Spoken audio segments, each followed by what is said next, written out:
Okay, so here's something very fun when it comes to content creation is right now I'm actually wearing the exact same shirt that I recorded a previous podcast episode on. And I also do this on my YouTube channel where there's times where it's not that I'm lazy, it's not that I don't care. It's also that most of the time people don't care that I'm wearing like the same clothes from episode to episode, especially if I'm giving them the value that's in the videos. So I just think it's funny, and I just kind of wanted to share that little insight on like the content creation side, because obviously if you're listening to the show, you're in the process or are already a content creator. And so, I think we have these like thoughts in our head that people are gonna judge us or worry about like us wearing the same thing. Like I said, I'm wearing the same shirt because I stopped recording one episode and then I went on to record the next one. And so to me, I'm like, no, I'm just gonna keep going with it. And I do that with my YouTube videos as well too, where I'll do batch recording, and sometimes I'll record several episodes all with the exact same shirt, and those videos maybe are on the schedule to come out, back to back to back. And I don't know, to me, I'm just like, what's more important for me at least is creating that content that's important for the audience member. And I'm not like a personality necessarily, especially because all the channels I run are really just based off of providing value for the audience member more than it is about me being a personality. So that could be the case, but it's also just in general, I'm not really worried about what people think necessarily. I just hope that they get the important information that I have to share with them through this process. So I just thought I would share that, because if you're somebody who's like, well, I can't wear the same shirt, I got to go get like different outfits and I got to go do all this stuff. Like, I think sometimes we make things harder than it needs to be for ourselves because we're worried about what other people think, or, just don't want to look bad, or, whatever the case may be. And so I think for myself included, this took a lot of work. It wasn't easy. I did do the first couple of years on the platform of YouTube. I do recall actually having a couple of shirts next to me and switching them out. After recording one episode, I swapped my shirt out, record the next episode, swap a shirt out, and so on. And it just became so apparent that it wasn't an important factor, and the time I was wasting with worrying about it, right? Because that mental space, as well as the actual physical space of needing to like change out the outfits and possibly even have to go clean that clothes now and everything, just took up so much more space. And when I was able to kind of let that go, I was able to make more content, honestly. It gave me more freedom, and man, I love freedom. That's why in my intros, I always say, creating freedom in time, money, and work. And realistically, it is just that freedom. Like, you do what you want to do. Like, if you want to switch out shirts or, outfits or in between every video, whatever, like, go for it. But if you're feeling the pressures of having to do something like that, I would just kind of look at it a little bit deeper and see if that's really something that's coming from you or from like other people, and, the fear of judgment as well too. So I hope that helps other people, because had I known that earlier, I think I would have been much healthier in that process as well too. So just wanted to share that part of it. And the next section here I have is called the fire section, which is focused, inspiring, and radiating energy. This is a section where I love to share people that I've run into on social media in any platform, YouTube, podcasting, blogging, all these things. And it's somebody that I see getting to be their authentic self and being able to create income with the things that bring them passion. And the reason I love this section is because I truly believe we live in an age where you can make money doing anything, talking about your passions, the things that bring you joy. And I think that's an incredible thing. I think we live in such a great time for that. And so I want to encourage people who are listening to this show that maybe are wondering if they could even make money doing what they do. And so hopefully, not that you hear exactly the same thing, and if you do, great. I tell people, hey, if somebody's doing what you're doing, that's just evidence that it's viable. And if no one's done it yet, you get to be the trailblazer. So today's episode is a lady called the Furniture Doctor, which I think was a clever name. And she does DIY furniture flipping. So what she does is kind of help, recover old furniture and, fixes them up and then sells them for a profit. And what's so fascinating is I saw that she also has like a guide on how to do this for yourself, like how to take furniture that's not great and like kind of step-by-step process to do it yourself, where she sells like the template on doing it. So she obviously can make money that way, so she can continue doing the work she's doing. And like, you could just see it in her videos and the way she speaks on this stuff. Like, it's clearly her passion. She gets to be creative all the time. She gets new types of furniture. So nothing's exactly the same, but in ways that she can create something new every single time. So I just love that. I think that's incredible. And I encourage people to find their passion, or to take their passions if they want to make money off of it, to be able to go through YouTube or any other platform to be able to do it. Obviously for me, I focus on the YouTube side of it because that's where I've been able to achieve amazing things and be able to create passive income. And I think you can do that too in any space, as long as you are intentional with the work that comes with it and the work that you get to continue to do as well. So with that being said, let's go ahead and start the show. We are talking about officially launching your YouTube channel. So if you stumbled on this episode as the first time you're listening to this podcast, or you've gone through our entire series of the first 10 episodes, which this one is included, we've laid things out for you to make this process as best as possible for you to go step by step, so you're walking in the correct in a direction that leads you to some great success on YouTube, because there's so much that comes with being a YouTuber and a content creator, and I want to help guide you through this. And this episode is just honestly the beginning. Even though it's episode 10, it's the beginning of this journey. And launching a YouTube channel is exciting. I've launched multiple channels myself, and I've seen other content creators launch channels in my academy, and it's just something that I'm just so thrilled about. And it gives me goosebumps, because this is the beginning of what's to come for content creators. And I know what it's like to have gotten started and where you can go and what you can create as well too. So there's going to be a couple different things we're going to be talking about here today. If you haven't listened to the first other set of episodes, I would encourage you to get started with this series, because the first 10 episodes of this whole show were designed specifically for going through this process step by step if you've never started a YouTube channel. And if you do have a YouTube channel and you're kind of still in that beginning stages, I still encourage you to go through this, because hearing some of the things that we've talked about in previous episodes are going to help you stick with it. Because we talked about it previously too, where there's so much that goes on with YouTube that sometimes we can forget what's important or what's needed, because we're putting our focus and energy in one area and then, maybe forgot or didn't remember something in another. So go through this entire series, even if you already have your launched episode or your launched channel, just so that way we can continue to ground ourselves.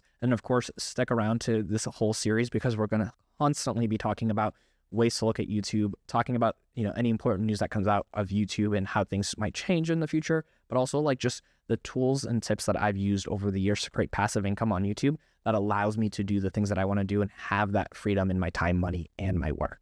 Now, here's a couple things that we want to point out when it comes to getting your channel fully launched. There's a couple of little things that we want. We want to cross our T's and dot our I's, right? Because if you've listened to the previous episodes, or you are in the ready essentially to launch your first episode of your show or your video, we want to have a few things kind of laid out for us. Now, creating a YouTube channel, you need a Gmail account, or just an account to be able to create, And so what you'll do is you want to make sure you create your account and you choose your channel name. Now, as far as your channel name, some people choose to be their personal name. Some people want to have a creative business name. And ideally, if you're going to go with a creative business name, you want to try to be as close as possible to your niche. We talked about that in the riches and the niches, as far as figuring out who you are as a channel, so that way you can find your people. And so when you name your channel, it'll kind of help find people as well as people seeing that name and then kind of understanding it better.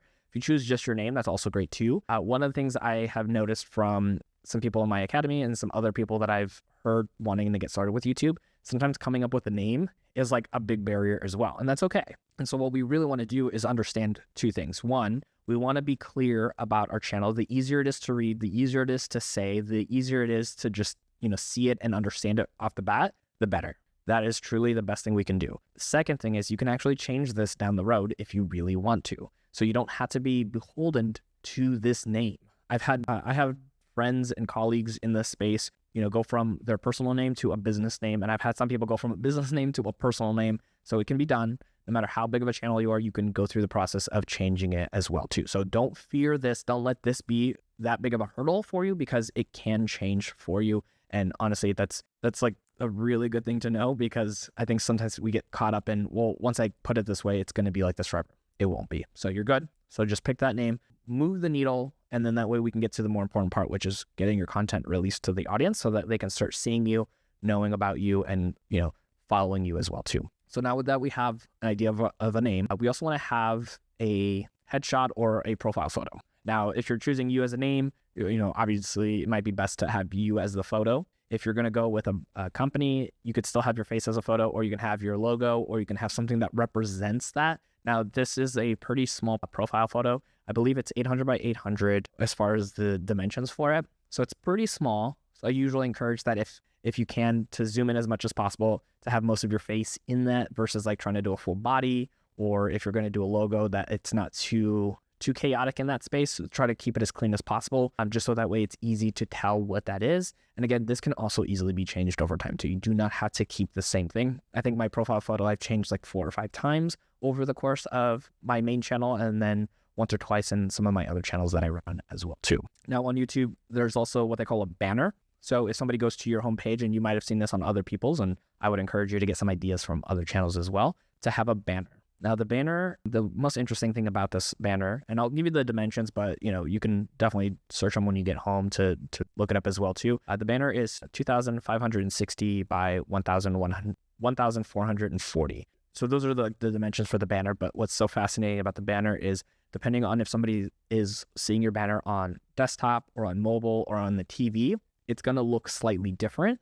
So we want to be aware that there are going to be cutoff points on our banner, so that way we don't put things on like the outskirts that can get easily cut off and then not be effective. And so depending on how you want to do it, some people do it where there's things on the far edges of their banner that only get seen on TV or on desktop, and then certain things will be exclusively seen on mobile, which for a lot of channels, mobile and TV seem to be well, not the largest, but mobile is the largest. TV is a growing aspect as well too. So just kind of things to keep in mind as well. So just something to look into and pay attention. You could bring up other people's YouTube channels on your phone and then look it up on a desktop and see how there's a difference in those things, just so you can kind of have a clean look when you get started.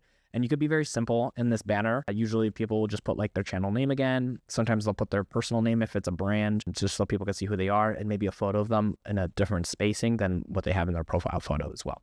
But this is not like the end all be all. This is just a good starting point. You can use for both your profile photo and your banner, you can use Canva, which is a website to be able to create these items as well. So you could do a free version, or you could do the paid version of Canva, and it's honestly a great tool. And they do have what they call templates to allow you to kind of get a good head start. So if you're not creative, like I was at the early stages of this process, this software actually gives you a really good head start, even further than I was when I got started, because I only had Photoshop at the beginning, and they didn't really have templates, or at least I didn't look for templates when I got started. So going through this process, the biggest benefit is you're just being more consistent. So when people show up to your channel, they're going to see, a clean looking, banner, a good headshot or, logo in your profile photo, and then a clear and easy to read name.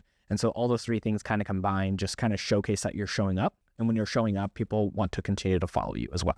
Now, another section here is going to be with the description for your overall channel. And this actually helps quite a bit on your homepage. And again, you can go to other people's to get an idea. On your homepage, people will be able to read typically about the first 155 characters, which is typically about a sentence or so on what your channel is all about.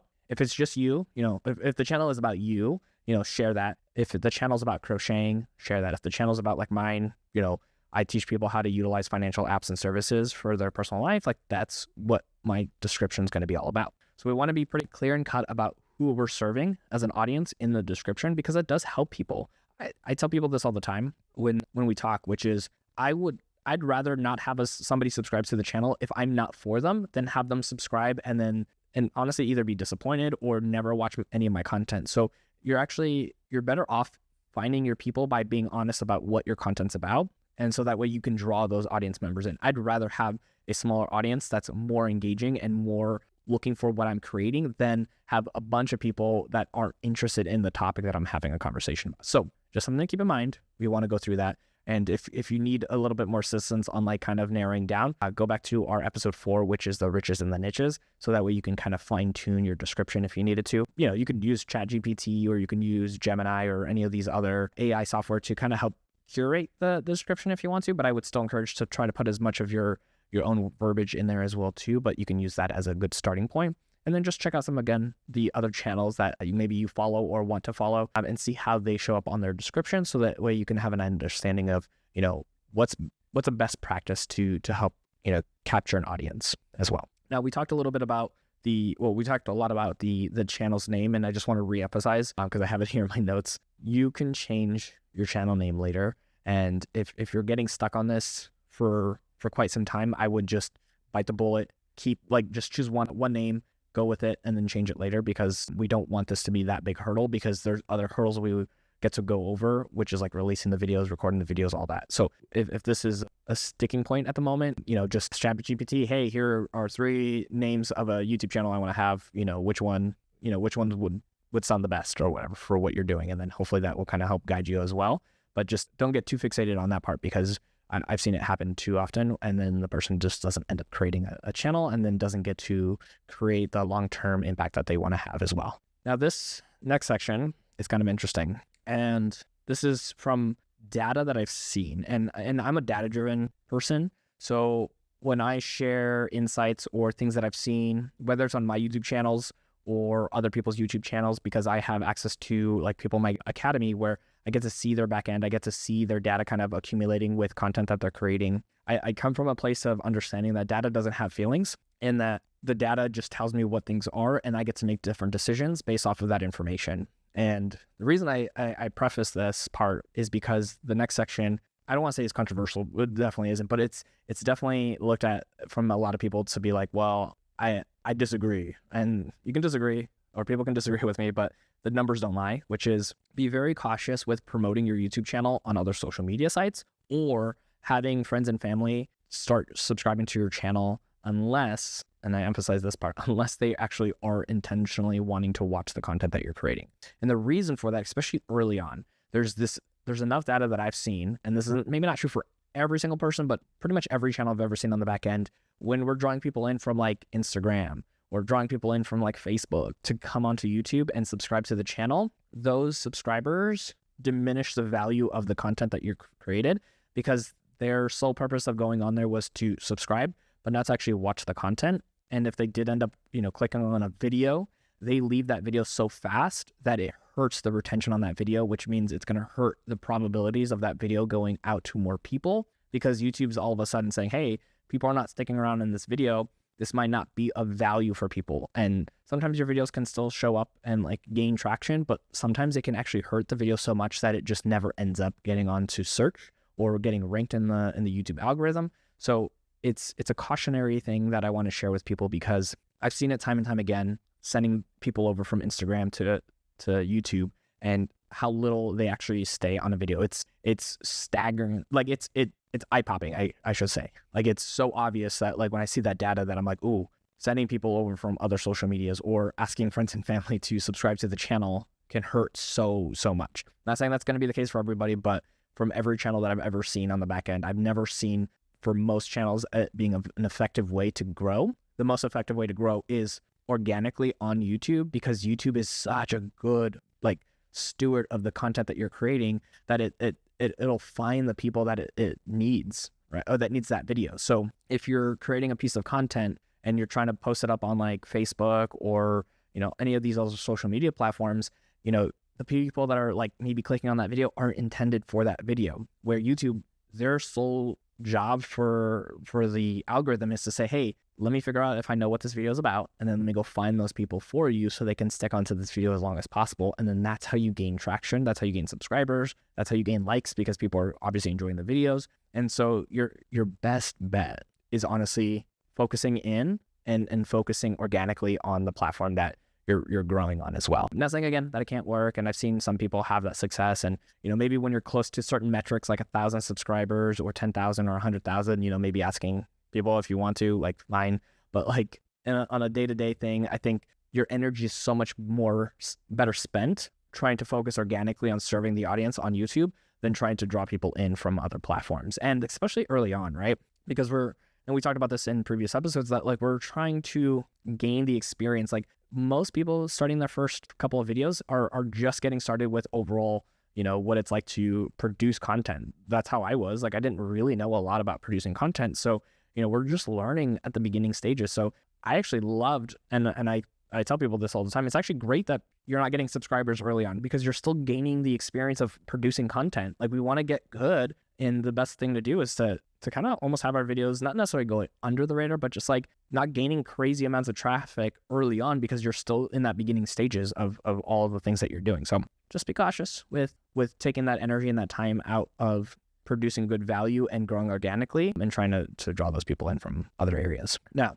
once you have your video recorded and edited, those are really big processes in this whole step. You're going to upload your video. Now, when you upload your video, there's a couple things that happen, and there's some really important factors in the upload process. First and foremost is a thumbnail. A lot of times people kind of put this by the wayside and don't even think twice about it. They focus so much more on the recording and the editing that they kind of almost get exhausted about the thumbnail. And the thumbnail is like your billboard to your video. And I've talked about this in a full episode when it comes to uploading or creating your edits and then doing your thumbnails. The thumbnail portion is so critical. I sometimes recommend people do their thumbnail before they record their video so they have an idea of kind of how it's going to work together, because it is the billboard. You can have the best video of all time, but if your thumbnail either A, doesn't share that, and then B, doesn't attract people to your video, no one's going to know about it. So we don't want to put this as like a back end thing, something we don't even think about twice. We should be thinking about the thumbnail the entire time. Like I said, even encouraging people to do it early on because it's so important in this process. There's a lot of different things that you can learn about when it comes to doing thumbnails. Canva, again, has some great templates if you want to go through that.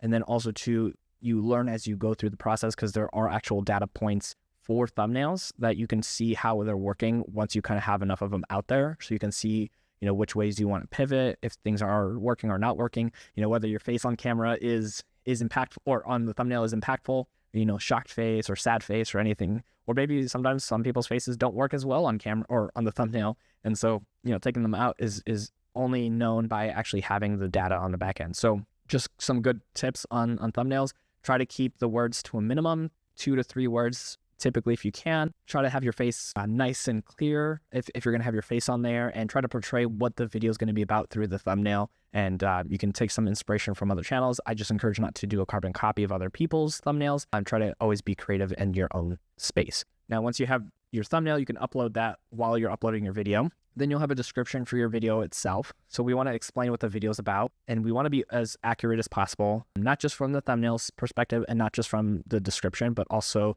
in our title. We want to be very clear and cut of what this person is expecting when they click on these videos, because the more accurate we are with all of our information, like our description and our title, our thumbnail, the higher likelihood that the people that want that video or need that video are going to click on it. And if they stay longer, that just is a continuing metric for YouTube to say, hey, yes, we're going to keep sharing this with the right people because you clearly indicated what this video is all about. So we'll have that description. And then in your description, if you have products that you want to sell, if you have affiliates or anything else that you want to be able to put in your description box, that will also go in there as well too. And here's a really great thing. If you're just getting started, you can actually monetize with affiliate marketing or selling your own products right off the bat. Now, I usually don't recommend that we send people off like a crazy amount by having them go to the description box right away, because we're trying to build foundation first. But you can technically do that if you really wanted to.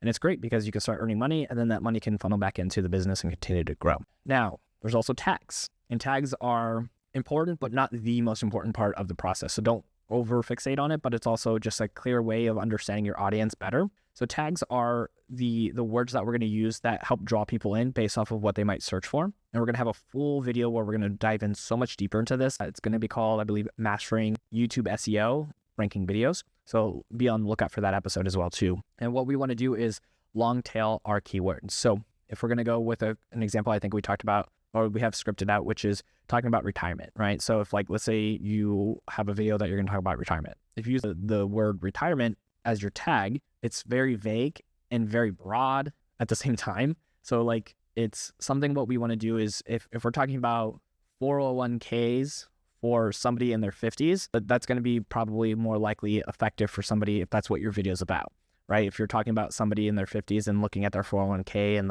having an idea of how much they should have in there and what they should be looking at as far as opportunities, that would be a better tag rather than just saying retirement. And, there's going to be more to this, but the best thing you can do is make sure that however somebody might find your video is how you want to have those keywords. So, understanding your audience is going to be big. And then as you go through this, the SEO part will become easier because we're going to talk so much about it here to be able to help you understand how to go through this and tag things on your keywords to be as relevant as possible to the audience that you're trying to serve. And so YouTube can go find those people. So overall, the keywords for your tags should just be as closely accurate to your overall video, just as much as your description and your title and your thumbnail are going to be as well. Because again, the more accurate you are across the board, the more likely YouTube is going to find your audience properly, and then that's going to keep them on the video that much longer as well. Now, we had in this series talked about creating your a list of your first 10 episodes or your 10 videos, just outlining them. If possible, it would be great to release the first 4 to 5 videos like day after day after day after day, because you're gonna have a library to get started with.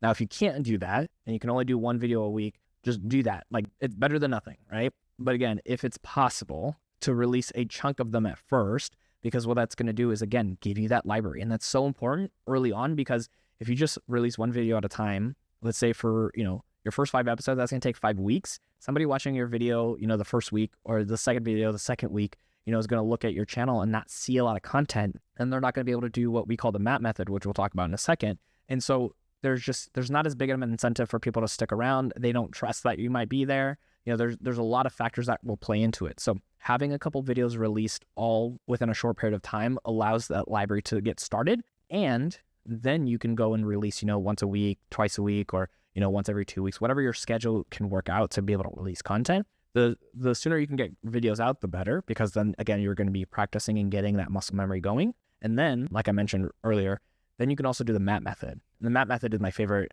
method. That's the thing I created. It's called Mesh All Playbacks. We'll also get a full episode coming out for you as well too, so you can dive in much deeper, because it's a little bit more advanced in this section. But what we really want to do is connect all of our videos together. So if you're releasing your first 5 videos, you can easily connect the dots between all 5 of those by having people go from one video to the next. So in case you don't know, when you upload a video, one of the things in post-production that you can actually do is you can actually put a video on screen at the very end within like the first or the last 20 seconds or so to have them click on there and go to another video on in your library. And that's so powerful, because now you're kind of taking away the opportunity of this person leaving your overall channel to go to another channel, to get off of YouTube, whatever, because you're incentivizing them to go to the next thing. And again, we'll dive in deeper in the more full video I'm gonna stumble on my words here, my full show episode about the MAP method. The biggest thing is that you're taking them on a journey. And so having 5 episodes already released, you can already start connecting. And then any future videos from there, you have a library to go back to and reference to. So, for ours, if we're doing something around, personal finance, we'll link them up to other things. So if we're talking about high yield savings accounts, we can link them over to, other types of like checking accounts or, CDs or, doing it regular investments, because they're all somehow interconnected, where if we didn't do that, we can lose out the opportunity of gaining additional views, continuing to provide value for the audience member as well too. So if possible, having those 4 to 5 videos released is going to be advantageous. If you can't, that's okay. And I would just recommend to release the videos, honestly, as quickly as possible for the first couple of videos, even if it doesn't mean you sticking to a schedule. So if you can get the first video out on a Wednesday and you can get the second video out by Friday, I wouldn't wait till next Wednesday to release. I would just get that video out as soon as possible. And then once you kind of have a good handful of videos and you're starting to build that library, then, if you want to go to a schedule, but don't also, try to burn yourself out, because that's also very dangerous. And so paying attention to how you're serving your audience by having content already ready for them. So if they find your very first couple videos, they have a backlog of content that they can go back to and watch in its entirety. And that's how you're going to start gaining people. They're going to be able to binge your content, and then they're going to want to subscribe. They're going to want to continue to follow you. They're going to be a supporter. They're going to buy your products. They're going to go to your affiliates. They're going to allow you to create passive income, allow you to continue to talk about what you love. And it's just going to be a beautiful cycle. So that way you can get to the point where you can create freedom in your time, money, and your work.